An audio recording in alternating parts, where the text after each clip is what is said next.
Hey guys, it is me, Jacqueline. For today's video, I have my favorite books of 2016. I have 11 books to show you guys that I really feel like had such a high impact on my reading experience for 2016. Some of these books I just couldn't stop thinking about.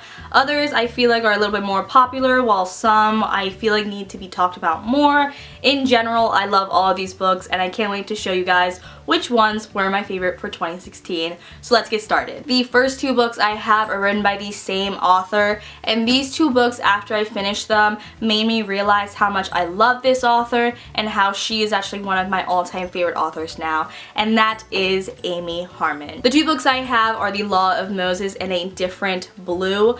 I would honestly recommend any of her books because I feel like her writing style is so beautiful, her characters are so real and easy to connect to, and also these books in general are just easy to pick up and fly through them. I've only read her new adult contemporaries. The other one besides these two I've read is Making Faces, which I read in 2015, and I absolutely loved it. It was one of my favorites of 2015. What makes me so sad is the fact that nobody actually talks about Amy Harman. I feel like I'm the only one on BookTube specifically. I feel like Goodreads she's a little bit more hyped up on, but BookTube, I don't see anyone talking about Amy Harman, and her books are fantastic. The only three books I have read are new adult contemporaries, but she does have fantasy books, she has paranormal ones, and she just actually came out with a new historical fiction one, which I do own. So I definitely want to get more into her works because the three books I have read so far are so wonderful. The next book I have comes to no surprise. I'm not going to talk about it too much just because it is so popular and I can expect that this will be on a lot of other people's favorite books of 2016, and that is Lady Midnight by Cassandra Clare. You guys know how much I love Cassandra Clare in the Shadowhunter world, so obviously I gave this book a 5 out of 5 stars. I have actually a whole entire book review up on my channel for this book. It is a 20-minute long book review, but I go in sort of a rant style. I do talk spoilers about this book, but I do have like a 5-minute beginning section that isn't spoilers. It's actually completely spoiler free, so if you haven't read this book, you can still watch that review, and that sort of says all my thoughts on it. The next book I have I actually don't talk about at all really on my channel, but I do feel like I had to add this to the list, and that is Rebel of the Sands by Owen Hamilton. If you haven't heard of this book, this is a YA fantasy debut novel. It came out in March, I believe. I gave this book a 3.5 out of 5 stars, which doesn't sound like an amazing rating, but the reason this book is on my list is because I am always thinking about this book. I feel like this book left such a lasting impression on me. I cannot wait to pick up the sequel because I cannot wait to see what direction we go in, because the series has so much potential. It's the first in a trilogy, so the second book part of the trilogy is actually coming out this year, and the ending yet again left me wanting more. So I can't wait to see where we go with this series and everything like that, and so that's why I really felt like I had to add it to this list. The next book I have is another book that I actually don't talk about too much, and that is Stray by Rachel Vincent. This is the first book part of the Shifters series, which is a urban fantasy series about werecats.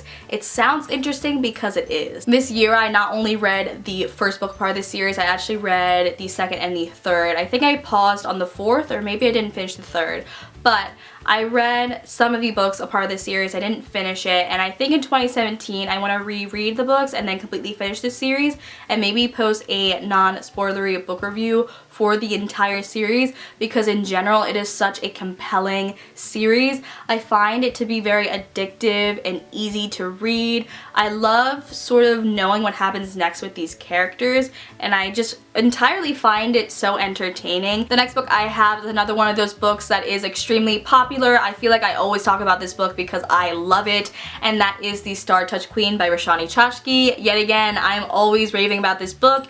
It is a YA fantasy debut novel. It's actually a standalone novel with mythology elements. She is coming out with a companion novel this year in 2017, which I am so excited for because I absolutely love this book.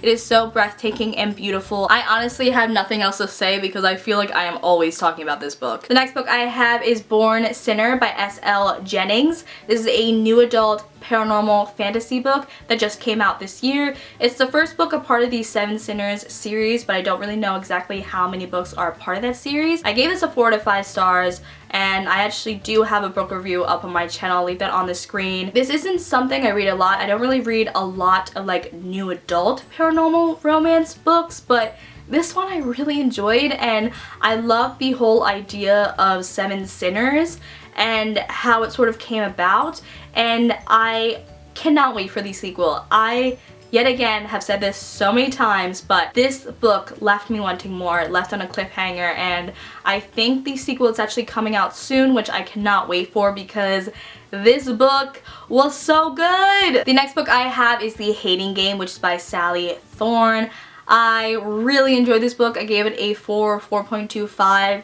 It's a new adult romance novel, and I don't talk about this book enough, but it is so adorable. I know a lot of people have said this, but I totally agree. This reminds me almost of a Rainbow Rowell book, just from the writing style and the characters and how much you sort of fall into this book.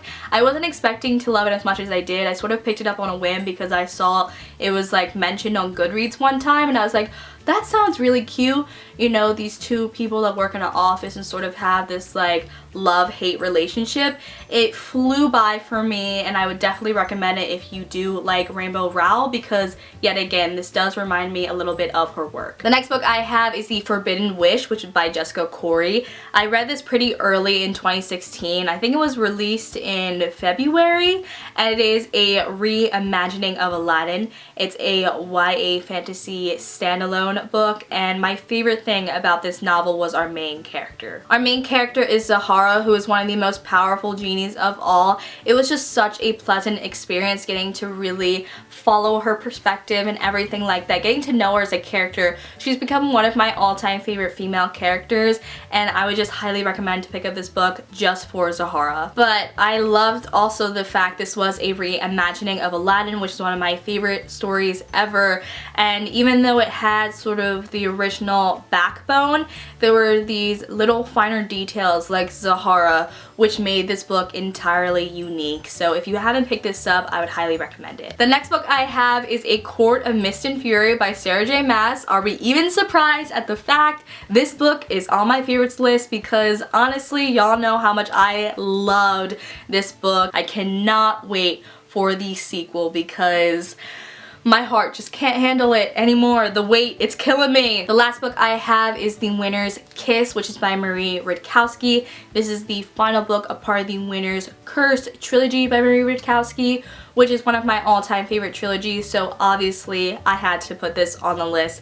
I gave this a 5 out of 5 stars. I would highly recommend this trilogy. It's a very politically driven trilogy, but I love that about it. Also, this trilogy features some of my all-time favorite characters, and I just find it is so well done. So those were my favorites for 2016. I hope you guys enjoyed this video. Let me know down below in the comment sections what you thought of the books I mentioned, or what your favorites for 2016 were. I'll see you guys in my next video. Bye!